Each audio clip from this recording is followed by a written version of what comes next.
Why did the ancient Egyptians build the pyramids of Giza? How old are they really? Were they ever underwater? Are all the discoveries made by Egyptologists real, or were some of them faked? Well, in 2016, a giant void above the Grand Gallery in the Great Pyramid of Giza was discovered.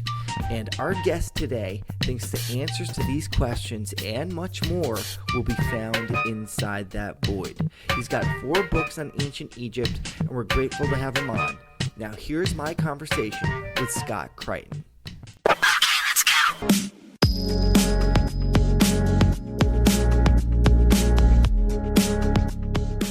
How did you develop such a fascination for Egypt? Okay, well, it started when I was a young child and here in Scotland. I was fascinated with ancient history, particularly from the part of the world where I'm from, Scotland, of course, and learning about ancient legends between Scotland and ancient Egypt. There is an ancient Scottish legend which tells us that the people of Scotland descended from ancient Egypt. From this princess. Her name was Meritetes, who was a daughter of the pharaoh Akhenaten. Now, Meritetes, her other name was Scota.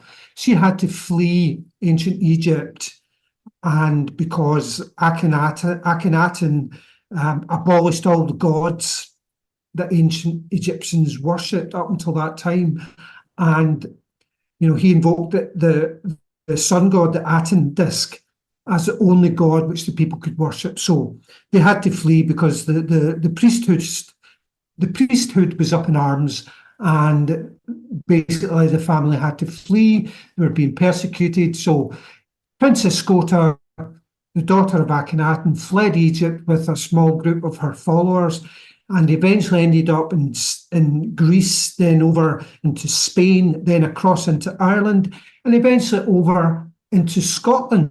And that's where Scotland gets its name, from Princess Scota, this ancient Egyptian princess.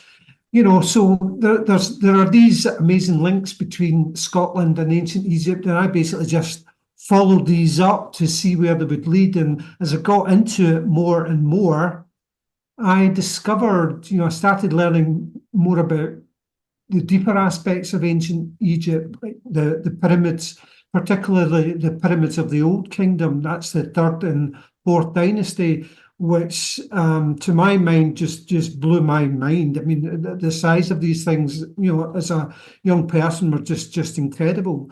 But as, I got older, more and more questions started popping into my head, which didn't make a whole lot of sense as I was, studying these monuments. Things didn't seem to add up for me when I was, trying to make sense of the conventional mainstream narrative as to what these monuments were supposed to be. It just didn't make a lot of sense to me at the time. So I thought, well, what does work, and I tried to make sense of it by coming up with some other theories of my own, but not just, armchair theories. I'm talking about, theories that are backed up by evidence, because, anyone can come up with a theory, but I like to think that most of the theories and ideas that I present in my books, they're all fairly well evidence-based. They're not just, throwing something out there. So that's basically my background, Mike, in terms of how I got into the study of, ancient Egypt. I'm not a credentialed Egyptologist, but I have studied the subject. I've literally got hundreds of books, and I've read most of them, so, I've studied it now, I think, for about over 20 years, 25 years, maybe. Yeah, and you have 4 fantastic books on the subject as well, right? The latest being The Great Pyramid Void Enigma, right? That's correct, yeah. Started, I think the first book was the Giza Prophecy, the Secret Teachings of Orion. And yeah, as you say, then the Great Pyramid hoax, the Secret Chamber of Osiris, then the Great Pyramid hoax, and then, yeah, lastly, the Great Pyramid Void enigma. People look to the pyramids almost on a spiritual quest. They look, if we could rediscover what the ancient Egyptians knew, somehow it would enrich us. It would fill a big void, no pun intended. But Mhm. what do you think is the reason why ancient Egypt still captivates people today? Well, from my perspective, initially, I suppose I was on a quest as well, Mike. I think I was on a quest. I think a lot of people, sort of deep down, are on a quest to find out who are we really, as a species. Where do we come from? And I suppose as well, the leading question after that is where are we heading? But it all goes back to that. Who are we? Where did we come from? And obviously, to try and answer that question, you have to start going backwards. You have to start looking at the origins, or as far back as really we can go, to try and discover things about our ancestors. What they did, why they did it, in order to find answers about ourselves and about where our own civilization might be headed. So I think that for me was really I wanted to find out, where do I fit into, my place in the universe, I suppose you could almost say. And I think a lot of people probably feel that deep down as well. And as I said, you really have to go back in time to try and even answer those questions. And in a way, it is a good thing that, these mysteries are still alive, because maybe if it was a clear cut and dry answer to what the purpose of, say, the Great Pyramid was, maybe it wouldn't give so much inspiration to people. So it's kind of a good thing that it's still out there. Now, Yeah. that that brings us to this. So there are a few popular hypotheses to what the purpose of the Great Pyramid was. Mainstream Egyptology says it's a tomb. Pop culture now is leaning towards this was a power plant, but your take is different. What is your take on the purpose of the Great Pyramid? Oh boy, I think we need a few days to discuss this, Mike, but I will try and be brief as I can. I think Egyptology, mainstream Egyptology, pretty much got a lot of it correct.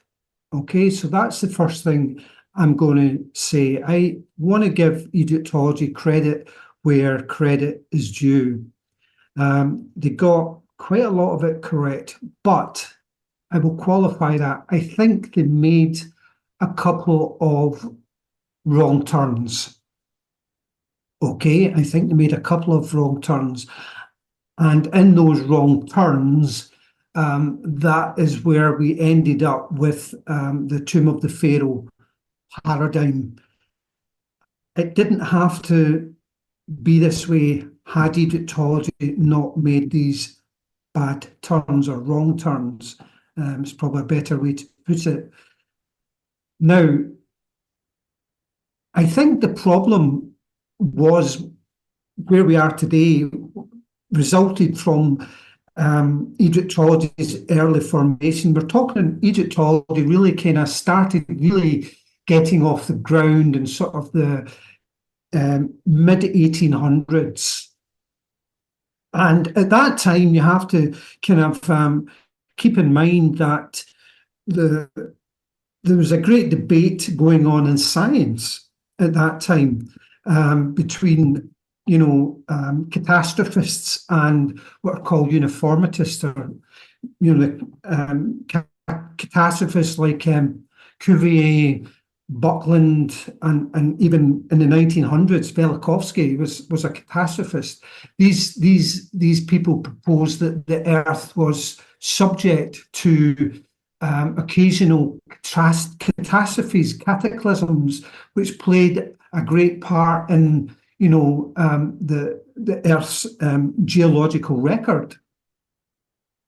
But then on the other side of that argument, you had the uniformists like Lyell and Hutton and George Darwin. I think he was it was related to Charles Darwin, and latterly, people like Carl Sagan. These were the uniformists who basically argued that everything we see just now in the world was the result of long, slow geological processes, whereas the catastrophists argued that, well, no, some things happen quickly and rapidly that form the Earth. So there was this great argument going on in the mid-1800s, and unfortunately the uniformists, the gradualists, won this great debate, as it were. And it's why even to this day people like Velikovsky, his ideas in the 1950s, the 1900s were pretty much scorned by, conventional science at the time, even though it's been shown latterly that Velikovsky was correct. And a lot of the things that he argued, not everything, but a lot of the things that he said has actually turned out to be correct. So this is the sort of atmosphere that the science of Egyptology was born into, right in the middle of this major debate. It's a funny thing that, evolution, Charles Darwin's evolution, his ideas were actually accepted into science more for their uniformitist credentials than the fact that they sort of rejected religious superstition. It was more for the fact that evolution was seen as something that happened over vastly long periods of time. That was one of the major reasons why Darwin's ideas were accepted, because they were uniformitist ideas, long, slow. Catastrophism, was just rejected. People don't like thinking about catastrophism or catastrophes happening to the Earth. They just block it out their mind. It's a kind of strange phenomena that even people today don't like thinking about. But as Graham Hancock always says, we are a species with amnesia, and we have blocked out some catastrophic events from our collective memory as a civilization, as a species, as a civilization. So that's the background to where Egyptology, I think, went wrong, because this new thing called Egyptology had to fit in to this new paradigm of uniformitarianism. And what it essentially did was it rejected the ideas that were sort of circulating around Egyptology at the time. They were pretty much catastrophist ideas about the pyramids. And one of those catastrophist ideas actually is based on an ancient Egyptian, Coptic Egyptian legend of King Saurid. Now, he was an ancient Egyptian king. Egyptologists will argue that, well, this king never existed. We don't find him in any of the ancient Egyptian king lists. Well, I would argue, well, actually, that's not true, because the name Saurid is an Arabic word. And if you look at the original spelling of the name of Khufu, the Greek spelling, Khufu was the builder of the Great Pyramid. The original spelling, his name was Sufis. And if you look at the Greek spelling of Sufis and the Arabic, or the Greek spelling of the Arabic word Surid, they're almost identical. So it was a copyist's error from the Greek Sufis into the Arabic Surid. That's where, it was literally the name of Khufu or Sufis was lost in translation. So that king's name, Surid, is actually in the ancient Egyptian king lists. It's just been misspelled. Sufis is the Greek word for Khufu. as is Surud, a misspelling of Sufis. So that name does exist there, and this Surud in this legend had a vision or saw that something was happening in the sky. The stars in the sky were moving in strange ways, and he asked his astronomer priests, "What does this mean?" He told them to go away and measure the height of the stars, and they came back and said to King Saurid, whom I'm presuming was Khufu, the builder of the Great Pyramid, his astronomer priest told him it means in 300 years there will be a great deluge, a flood. And the king says, "Okay, how bad will this flood be?" The astronomer priest responded, "It will drown the entire kingdom. It will destroy everything." So Saurid, Khufu, then instructed, he set in motion this plan basically to build a whole series of pyramids, massive man-made mountains that could withstand this incredible flood that was anticipated would destroy the kingdom in 300 years' time. This is why you find, people like Huni, this is Khufu's grandfather. He built a total of 7, possibly 8 pyramids. Why would a king build 8 pyramids if he's only got, one body? Yeah. Khufu's father, Snefru, he built 4, possibly 5 pyramids. Khufu himself built 5 pyramids. You're not doing this if you're building a pyramid that, just one body can basically be buried. But Egyptologists, they will say, well, they had these things called symbolic tombs or cenotaphs. They just come up with all these other explanations for these other pyramids, which just make no sense. They make no sense because when you look at the way some of these additional pyramids were being built, they were being built, in conjunction, in tandem with each other, some of them. Some of them were even mistakes, like the bent pyramid. They realised that apparently the angle of the bent pyramid was so steep, they had to change the angle, about 100 feet or so from, completion. They narrowed the angle because it was a mistake. It was too steep. It would have collapsed under its own weight if they continued at that steep angle. So they made the angle, less steep. But why bother finishing it? If it's a mistake, why not just, reuse that pyramid stone as a quarry and build again, which is exactly what they did. They were building other pyramids after the mistake in conjunction with this mistake, so that it just doesn't make any sense that you've got these kings building countless numbers of pyramids, and finishing mistakes. They actually went and finished them, clad them with, these outer casing stones and whatnot. It just, Anyway, so there's all these issues that, I had with the conventional theory. They made this mistake of disregarding the ancient legends. And I think if they'd paid more attention to what the ancient legends were actually telling them, and weren't, persuaded or dissuaded away from that by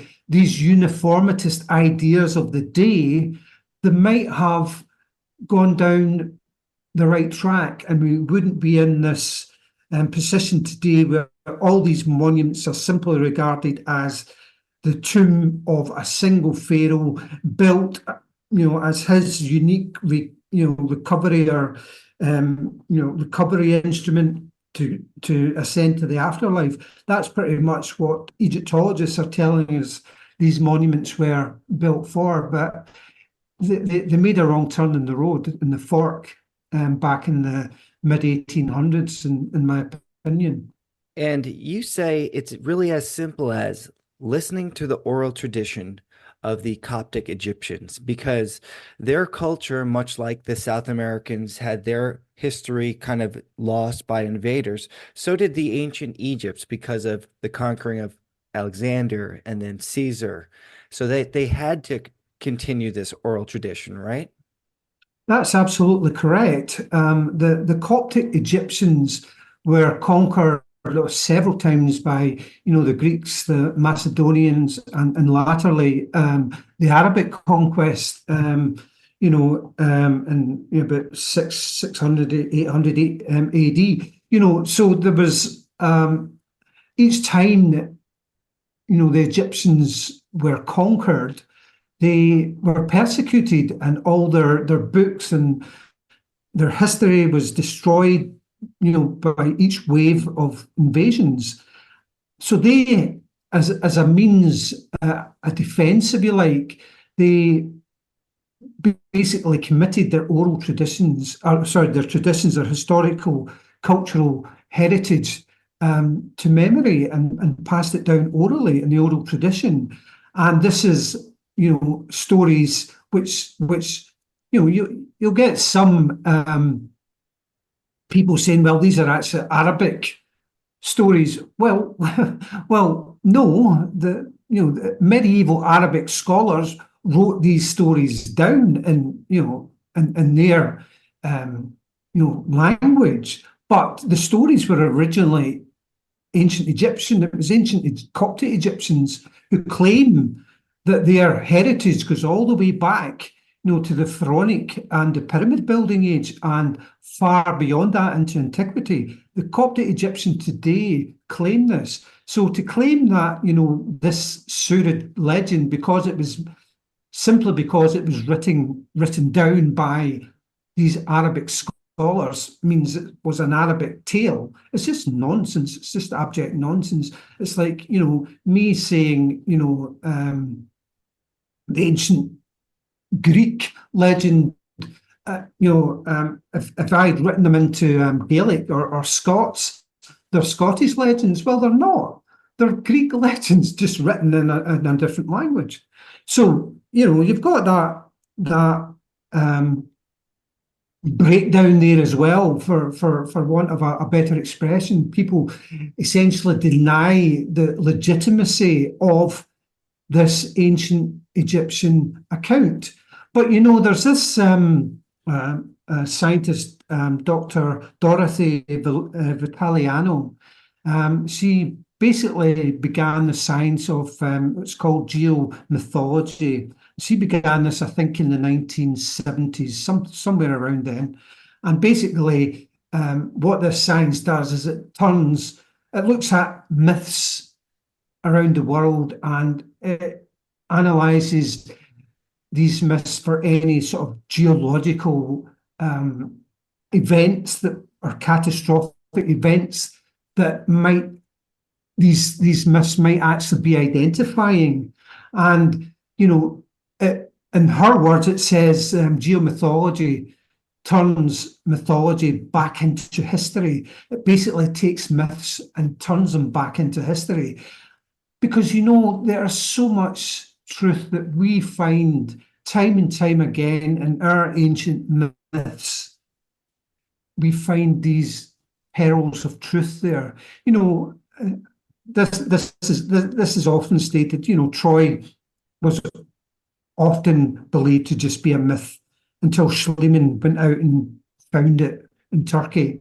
So our myths do hold truths, and our myths can last a very, very, very long time, being passed down in the oral tradition. There's one myth, Mike, in, I think it's New Zealand, or maybe Australia or New Zealand, and it's something like 30,000 years old, this oral myth. Wow. And we have found, when analysing this myth, it talks about this arm of land going out into the sea, this peninsula that's no longer there. So and scientists have worked out that this particular peninsula would only have been above sea level about 30,000 years ago. But there it is. in this myth. So oral traditions, oral myths are really, really enduring. They can survive a lot because particularly, in the Australian outback and really, places that are really, really difficult for humans to live, like, the Aboriginal population of Australia living in the outback, they have these stories that they pass down from generation to generation that they just simply have to memorize and know, by heart. They just have to memorize because these aren't simply myths. These are important stories for this culture because these stories tell them where to go to find water, how to find it, in the outback, and food and other things that to navigate in the Australian outback. These stories, they aren't just stories, these myths. They're information being passed down in the form of a story, so they are really, really important. And to just simply dismiss our ancient myths and legends like the way some people in modern times do, to me, is just a silly thing to do. You're right. We really do have to pay attention that these things were birthed from truth. That's why they came to be in the first place. Now, you do say that these pyramids were an ark, and it's in the oral history that of the Coptics, and there's actually proof of this too, right? There's grain was found in the earlier pyramids, right? Yeah, absolutely. If you look at the step pyramid at Saqqara, that was the very first stone pyramid ever built. In the 1920s, Jean-Philippe Lauer, French Egyptologist, and British Egyptologist Cecil Firth explored the subterranean caverns and magazines under the step pyramid, and they found something like 40,000, stone vessels, and they were literally walking through passages almost up to their knees in grain. And presumably, a lot of these vessels were smashed and broken. Presumably, they had once stored all this grain under this pyramid. So yeah, I mean, 40,000 of them. That's a lot of grain. At G2 at Giza, that's the G2 is the scientific name that Egyptologists give. That's the middle pyramid at Giza, the one that looks the tallest. People think it's the Great Pyramid, but it's not. The Great Pyramid is behind it. Anyway, G2 at Giza, just to the west of that, there's these things called, Egyptologists simply call them galleries or warehouses. They don't really know what they were for. Now, there's about 100 of these, and they're about, each one of them is about 100 feet long by about 12 feet wide by about 10 feet deep. And they were once covered over with stone. They had a stone roof. They're just these long empty chambers, 100 of them in the ground. They're dug into the ground right beside the pyramid. Massive quantities of storage there. Massive quantities of storage there. The pyramid G2 the pyramids are essentially a cairn. This is one of their functions, because if you're in a flood and you expect the land to be completely covered in water, you build something so high that hopefully it can remain above the anticipated level of the flood. And these will be seen from a distance far away. These pyramids will be seen from a long, long far away distance away. So they act as a cairn, a beacon to, there's the recovery goods over there, there's the pyramid, that's where we should go. That's basically what they were building, something so people could see from 20, 30 miles away, after this deluge had passed. It makes sense. As a tomb of a king, it doesn't make a whole lot of sense. In some ways, yeah, I can see why it would, but You build something that high where you're going to bury a king and all his treasure. Do you really want to make it that visible from, 20, 30 miles away? Oh, look, chaps, there's the loot, there's the goods, there's the treasure way over there. You wouldn't do that. You just wouldn't do that. Now that may sound like a contradiction in terms of what I'm arguing in terms of the big void, but I'll explain that as we go into it later. So here's one thing that I think we should make sure that is clear for the people to know too. The reason why Saurid would listen to the oracle who prophesied the flood is because their knowledge of astrology was very advanced, right? And they knew of these previous disasters that happened maybe even Yeah. before them, and it's documented, right? Yeah, absolutely. There's several ancient Egyptian papyri texts. The Surid legend is one of them, but then you've got the Hermitage Papyrus, the Papyrus Harris. There's the writings even of Plato, who tells us that his grandfather spoke with ancient Egyptian priests, and they all write and tell us about how the earth was once inverted. They tell us how the sun once rose in the west and set in the east. Not once did it do this, but twice it had done this in great antiquity. These ancient Egyptian papyri, these ancient Egyptian texts talk about this quite openly. And, as I said, the writings of Plato talk about the earth after, a long period of time. It turns over of itself and begins rotating the reverse way, where the sun will come up, will rise in the west and set in the east. Now, a lot of people, Michael, think that's impossible. The earth can't stop and start rotating in the opposite direction. The laws of the conservation, I can never say that word, conservation of angular momentum don't allow that to happen. And that's absolutely correct. But you know what? There is actually a way that can happen. There's this brilliant British physicist, a guy called Peter Warlow, who showed way back in the 1980s that there is a way that our planet can turn over without changing its angular momentum in any way, and the sun will end up rising in the west and setting in the east. It really is quite incredible. It takes something to get your head around it, but it's an actual, thing that can happen.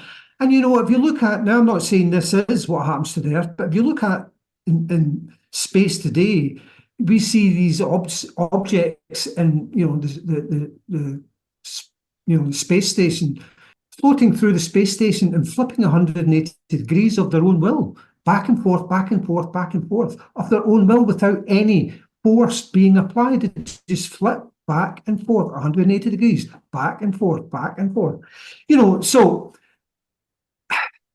and it's not just the ancient Egyptians that have these legends of the earth turning over, flipping over. They're from all over the world, these legends, from South America, from Greenland, from China, from Europe, from Native Americans.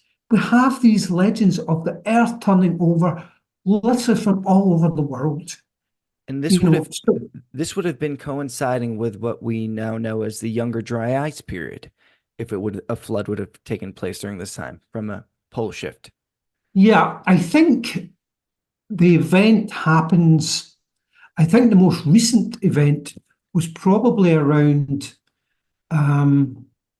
about 2300 BC, and then about 10,000 or so years before that, something like that. The datings, are, we can argue about the dates, but through, my in-depth studies into this period around about 2200, 300 BCs, there was an awful lot of bad stuff happening on our planet all over the world, all over the world. And You know, there's evidence of this also in something that you write about. You reference something called the Orion paradox, right? Where there's proof of a yeah. pole shift there, right? Can you explain how that worked? Well, okay. You're probably, hopefully, your listeners, Mike, will be familiar with Robert Bauval's theory, his what's called the Orion correlation theory. Now, in that theory, Dr. Virginia Trimble, an American scientist astronomer, showed that the shafts, there's these small shafts inside the pyramid at Giza, and they point to the pretty much, or she thinks, the center of Orion's belt at around the time the Great Pyramid was built, which was 2500 BC. So that's great. Egyptologists like that because it fits in with their time frame for the Great Pyramid, 2500 BC. However, Robert Bauval took a different approach to dating the monuments. What he did was he looked at the three pyramids, not just the shaft in one pyramid. There only is shafts in the Great Pyramid, but he looked at the three pyramids on the ground at Giza and looked at their relative angles to each other, and he plotted that against a star mapping program, and he saw that the shape of the angle that the pyramids were, or the center of each pyramid was on the ground, he mapped that onto this star mapping software, and it came up with the date 10,500 BC. If the pyramids on the ground represent Orion's belt, and by the way, Mike, I have absolutely no doubt that they absolutely do represent Orion's belt. If you've read my books, you will know why I believe that. It's just Right. inconceivable to me that they cannot be Orion's belt. They absolutely are representative of Orion's belt, in my opinion, and I give a lot of evidence for that in the book. Anyway, so he came up with the date, Bauval came up with the date 10,500 BC. Dr. Trimble came up with the date 2,500 BC. Now, if you look through the star mapping software to try and get both of these different dates to match at the one time slot, it's impossible. They simply will not align to the one date. The thing is, designing these monuments, designing the shafts and designing the layout, the astronomer priests making this design would have, by necessity, needed to have recorded both angles at the same time, the angle of the pyramids as per Bauval and the angle of the shaft as per Dr. Trimble. Both would have been done at the same time. By necessity, they would have to have done that. So why do we see this gap now of 8,000 years between both of these different angles? And that gap can only be explained, that time gap of 8,000 years can only be explained by a pole shift. So Because interesting. there's no way they can be reconciled to a single date without invoking a pole shift event. So let me ask you this question. If we know now that the pyramids were underwater at one point in time, they found graffiti in the chambers, and that's how they dated this back to Khufu, right? In the 1800s. Yeah. If they were Yeah. underwater, wouldn't that graffiti been washed off? Right. Okay. The question as to whether the pyramids were underwater, I suspect there is some evidence of water erosion on the Giza Plateau. I don't know if it is enough to suggest that, yeah, there was a deluge and the pyramids were underwater. There's some ancient stories which say there was a water line on the Great Pyramid when it still had its casing stones. You know, like in a bathtub, if you've been in a bath and you leave the water there for a while and let it drain away, there's this line around the rim of the bath. You know, so there was something like that supposedly on the casing stones of the pyramids. We don't know the truth of that because we no longer have the casing stones on the monuments. They apparently fell off in an earthquake. So that's gone, but there is some evidence around the Giza Plateau that there probably is evidence there of some flood damage. How high that flood was, we cannot possibly know. But what I am absolutely certain of, Michael, is that the ancient Egyptians were planning these monuments for a flood. That was, even if a flood didn't happen, the impetus for building these monuments was still there because they believed it was going to happen. They really believed it. Even if it didn't happen, centuries later, they're still, standing about waiting for it to happen, and nothing happens. Well, okay, they got it wrong, but they still built the monuments believing it would happen. Not only the monuments, but they built a lot of boats, giant boat pits all over the Giza Plateau. For they obviously need people to survive this as well. So the graffiti in the pyramids, I don't suspect in any way, shape, or form it would have been washed away because, for a start, I don't believe the graffiti was ever actually in the Great Pyramid when it was first built. And I present a whole ream of evidence in various books and articles that pretty much prove that the markings which Colonel Howard Weiss supposedly discovered in these sealed chambers within the Great Pyramid in 1837 were pretty much, I'm pretty certain, 99.5% certain that they're faked. He faked them. Certainly all of the royal names, cartouches, I believe, were faked. There will be some markings in those chambers that I believe were genuine, probably, mason's marks, triangles, lines, things like that.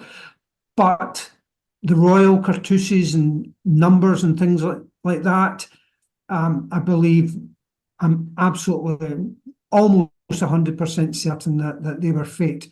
And as I said, there's a whole bunch of evidence which points to that conclusion. In fact, let me share one of the latest pieces of evidence I found recently, Mike, about that. And we should let the people know. So this is your book, The Great Pyramid Hoax, and you talk about this Howard Weiss, who famously used dynamite to blow holes into the pyramid, and lo and behold, he found graffiti that was never seen before. Well, yeah, I mean, there's a chamber, there's 5 chambers in total. Howard Weiss found 4 of them are open, blasted open, 4 of them with gunpowder. The lower chamber is Davison's chamber. That was opened since 1765. In fact, it was always open since ancient times for whatever reason. And it's identical in size and shape and dimensions to the 4 chambers that Howard Weiss opened above it. No markings were ever found in Davison's chamber, none whatsoever. Or none that have been reported. I suppose that's the fairest way to say it. But above Davison's chamber, the 4 that Howard Weiss opened, it's funny because they start off, it's just a few painted markings to begin with. And then the next chamber becomes a bit more. And then the chamber after that, they're getting a bit more confident about it. So there's markings everywhere then. And then the final chamber, again, there's markings all over the place. But the thing that I would like to draw your listeners' attention to is Howard Weiss had one of his assistants, a chap called Mr. Hill, make one-to-one scale copies of a lot of these chamber markings. They're called Mr. Hill's facsimile drawings, and they can be viewed in the British Museum if anyone wants to go and have a look at them.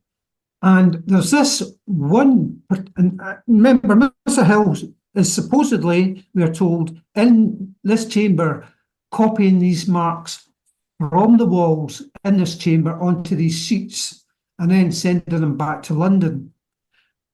However, there's this, two surveys have been done of these marks.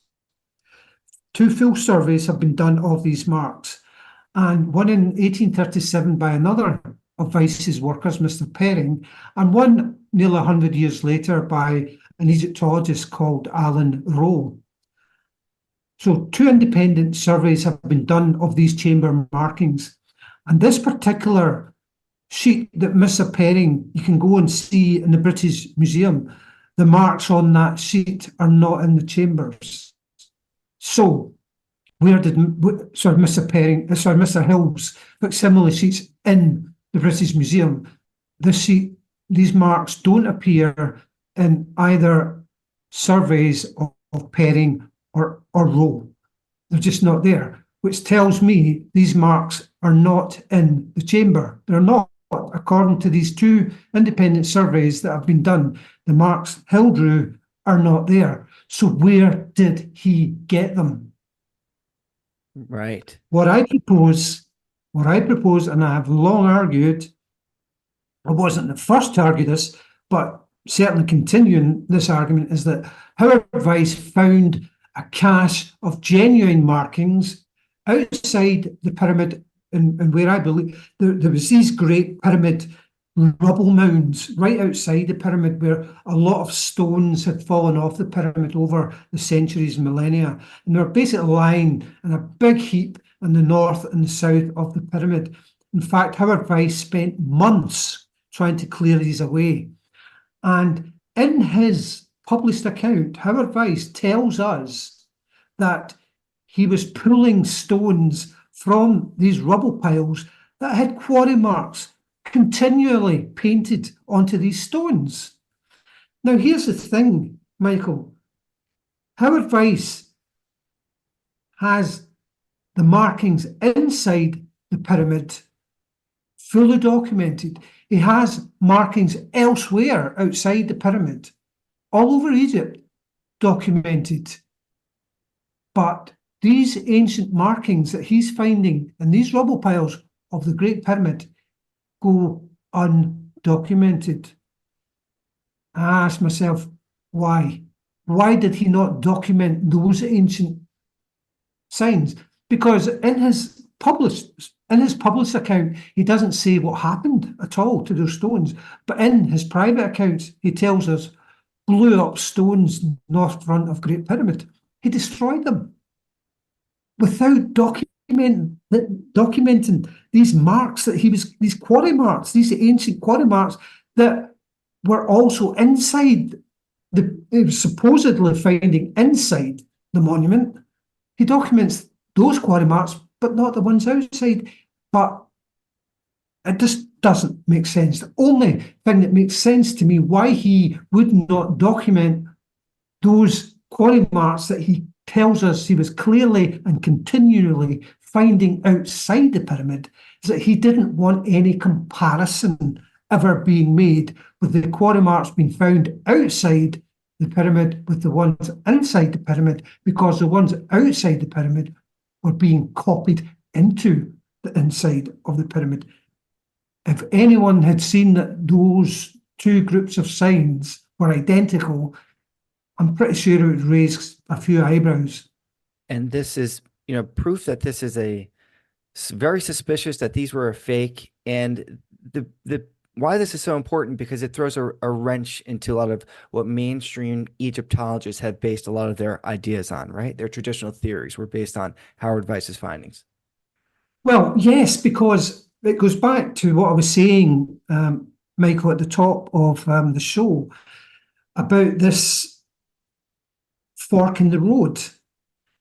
Because Howard Weiss had placed the name of Khufu inside these chambers, that basically was, Egyptologists treat that as the definitive proof that, the Great Pyramid was built as Khufu's tomb, because, they found his name and only his name inside this monument. So they basically took that as proof that the pyramid was the tomb of Khufu. Now, what I'm saying is that, yeah, the pyramid was the tomb of Khufu. It just wasn't for Khufu. Yeah, he built it, but not for himself. He built it as a tomb. These Egyptologists are correct. This is why I said at the start, they got a lot right. They just, they took the wrong fork. Now, if Howard Weiss hadn't placed these markings, these fake markings into these chambers, and they were found completely bare, well, I think Egyptologists may have been less inclined to jump to the obvious conclusion, oh, this must be the tomb of Khufu, because they wouldn't have found his name there. The only thing that would have connected the Great Pyramid with Khufu was the writings of Herodotus, who lived 2,000 years after Khufu. So there's all this,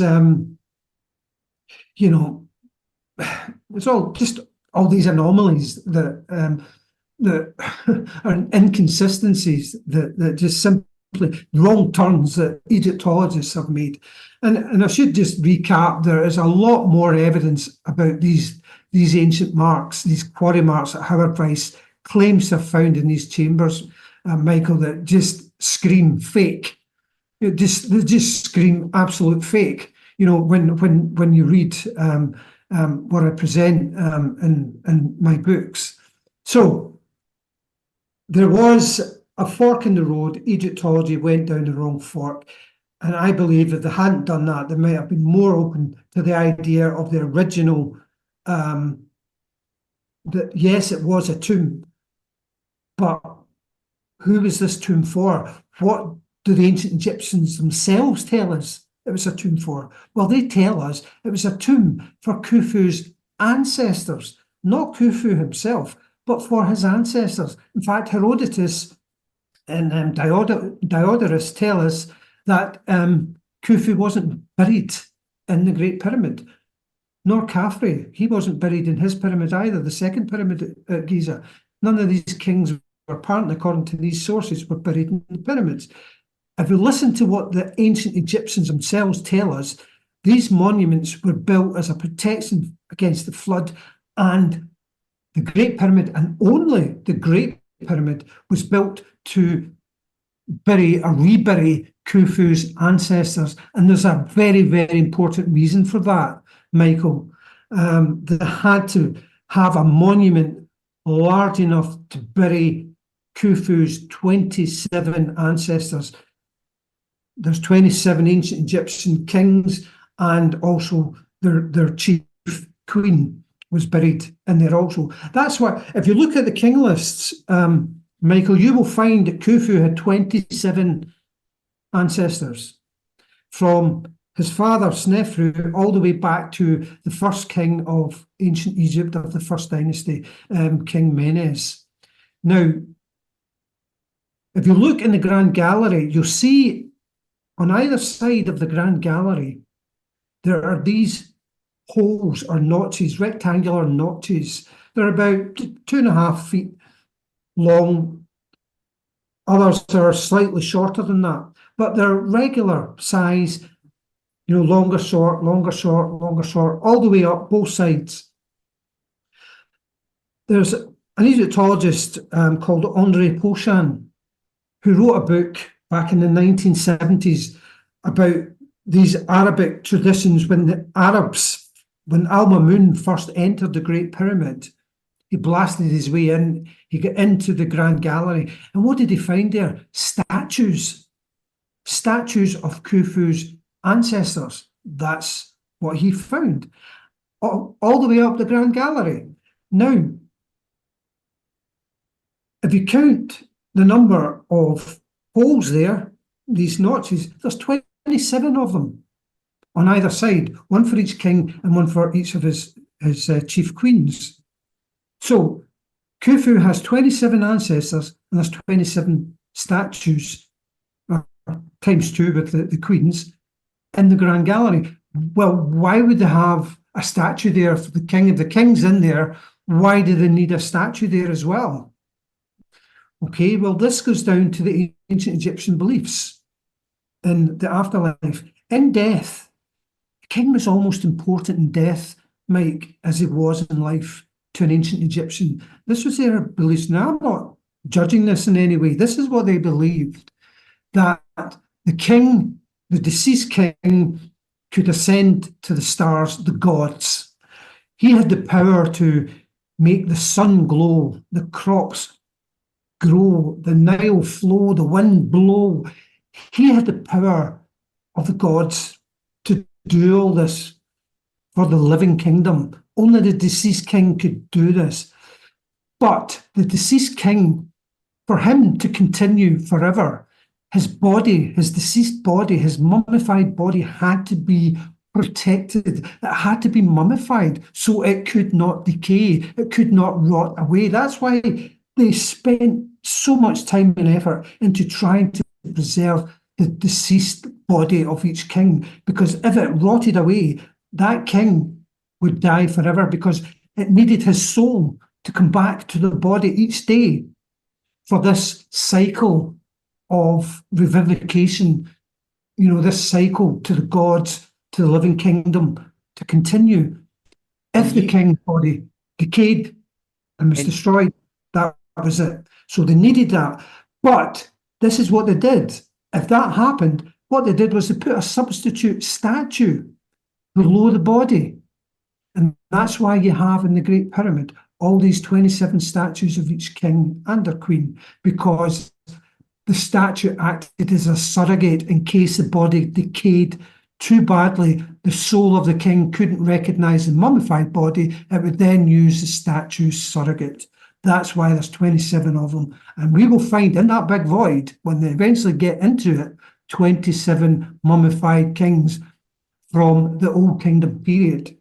Because, Michael, we have found kings from virtually all dynasties of ancient Egypt, except, from the third and fourth dynasty. Why is that? Why did we not find any kings from the third and fourth dynasty? Because they're all up there in that big void. And it is why it also explains another puzzle that Egyptologists can't explain. They have found in the third and fourth dynasty, and only the third and fourth dynasty, several sarcophagi where the Egyptologists go in and they can see this sarcophagus has never been disturbed. There's still treasure or whatever, gold in the tomb. The sarcophagi is still intact. It still has its seals. The lid isn't broken. And yet when they prise the lid off these, it's empty. The sarcophagus is empty. Because what they did was they took the body out because they knew there was a flood coming, and they relocated that body high up inside this new protected tomb within the Great Pyramid. And they ritually resealed the original tombs. That's why we haven't found any of these kings from this period, and explains why, these... Yeah. Yeah, you know what? I think I like that you brought up the cultural history of the reasons why they needed to preserve these bodies, because in your book you cite an article that came out in 2018 about the actual structure of the pyramid. The electromagnetic radiation can actually slow just because of the structure of the pyramid and slow decay. Yeah. I mean, did the ancient Egyptians know that the pyramid shape? Scientists have actually discovered this. I think it was an article in the Times, the London Times, and from these scientists, and they basically discovered that a pyramid shape focuses electromagnetic energy inside the pyramid right at the level, of where the big void would be found. You know, it's just incredible, that they've discovered this, because the electromagnetism, actually, they've discovered as well, slows down the decay of organic matter. So maybe the Egyptians knew something, maybe they knew a trick or two about the pyramid shape, and that's perhaps why they had to use a pyramid. But I think as well, pyramids are the most stable structure as well.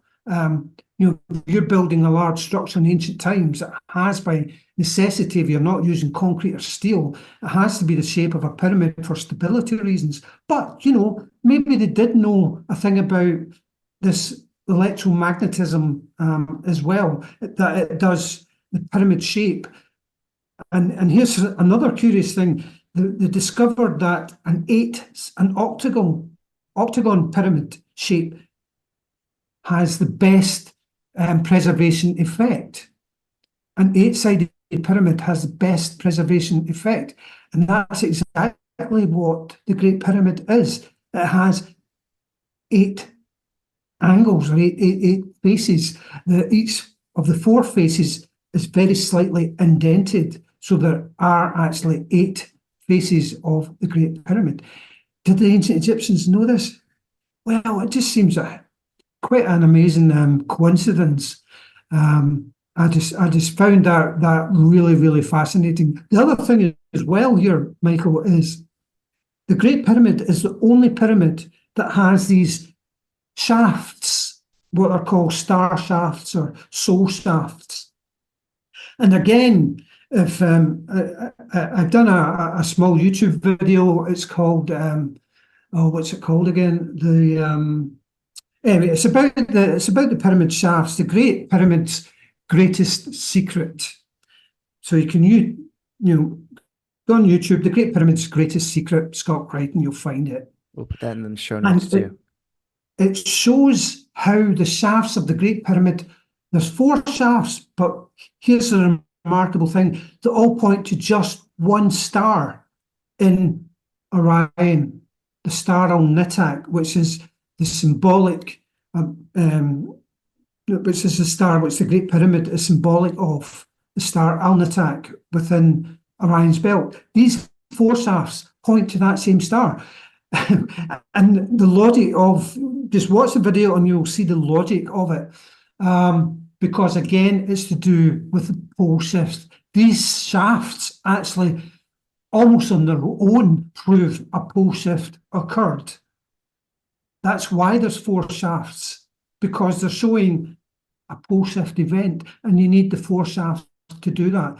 So your listeners can go in and look at that. But these shafts are important because they're only built into the pyramid, the Great Pyramid, because it's only the Great Pyramid that has the souls of the kings that would need an exit to Al-Nitak, the star. That is a chosen star for the ancient Egyptians. They always knew that the soul of the king went to one star. Egyptologists say, no, the shaft point to 4 different stars. No, they don't. They point to one star because the ancient Egyptians tell us themselves that they always knew that they venerated just one star. The soul of the king goes to just one star. That's in, ancient Egyptian texts. So this theory that I've presented in my books and in the YouTube video shows why Al-Nitak, which the Great Pyramid is symbolic of, is that chosen star, and the shafts prove there was a pole shift event. Your theories make so much sense, and especially just because it's simple. You say, listen to the oral traditions, understand what the information that was given to us, and go from there. So as we wrap this up, I'd like to get your thoughts on when you hear them saying this is a power source, the other theories. What do you think when you hear something like that? Well, I would ask, are they all power sources? You know, why do they need these power sources built so close to each other? You know,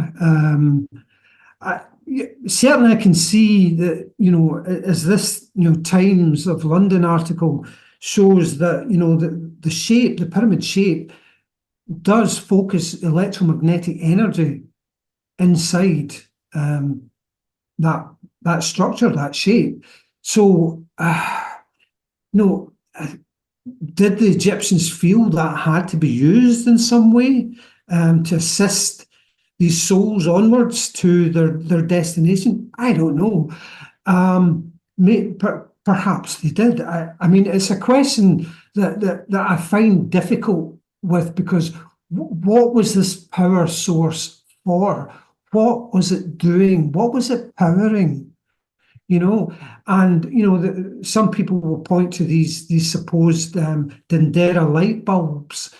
Well, if you've read my book, Mike, you'll know that I do not believe that those were light bulbs. There are actual texts which actually hint at what they probably might have been. Egyptologists will say that these are simply a lotus flower symbolizing Horus, the god Horus. Well, you know, when you actually read the text alongside those particular inscriptions and relief carvings, it talks about the sky carriers, carriers of the sky. And, you know, you see this supposed light bulb in a horizontal fashion. And then in these other texts in the same chamber, they're suddenly vertical with what look like a basket of stones below it, below this. It's almost like they're inflating a hot air balloon or something. Maybe they discovered thermodynamics and they used that to raise the stones to build the pyramids. I don't know. You know, there's just so many possibilities. But you know, certainly those relief carvings, you know, at Dendera, they are fascinating. But I think, you know, people have to consider, you know, not just one thing in isolation. Oh, the Great Pyramid's got these shafts and it's got these chambers. They have to consider all the monuments, you know, not just the one monument. You know, the Great Giza, I explain all the monuments there, every single one of them. You know, not just one of them, like Chris Dunn explains just the Great Pyramid. He focuses on just the Great Pyramid. Well, no, you have to explain all of them, you know, not just one of them. And that is what I do. I don't just explain the monuments at Giza, I explain all the monuments of the Old Kingdom, the third and fourth dynasty, all the pyramids built at that time, because I believe there's a cutoff, a demarcation line between the Old Kingdom, third and fourth dynasty pyramids, and the ones what I call the rubble piles that came afterwards, which are basically imitations of, you know, the great monuments. Because the great monuments, in my opinion, were built for an entirely different purpose, whereas I think the later, you know, rubble pile monuments or pyramids were basically built in homage, in some kind of homage to the great monuments, and built at a time when the pyramids would have become religious icons, and they wanted to be. There was some probably, you know, ancient memory that the pyramids were about rebirth, and the later kings wanted a piece of that action, that rebirth action. So they built their own monument, believing that these pyramid shapes would ensure their own rebirth. But what I'm saying is that the original rebirth was a rebirth for the kingdom, not the king, the kingdom. Whereas the later pyramids, as the religion of the kingdom evolved, Osiris religion rose, they would become, you know, the rebirth machines of the king himself. That makes so much sense. And you know, Scott, I really want to thank you for coming on today. What's next for you there? Are you working on another book, or would you want to direct anywhere to buy your books, or? Yeah. Well, at the moment I am working on some ideas for a new book. I'm also working on some articles which will be published elsewhere. People want to look at any of my books, you can. I prefer to direct people to your local bookshop. Support your local bookshop, whether it's Waterstones or some local small independent bookstores. If they don't have it, they can order it for you. Obviously, you can buy online as well. So yeah, what I would say to people is keep an open mind, because this question about why these monuments were really built, it's not a settled question by any means, not yet. Well, I really appreciate all you've done in your work with this, and you've just inspired more people to expand their thoughts on this even further. So thanks a lot for coming on today. It's been a pleasure and a privilege. Thank you, Michael.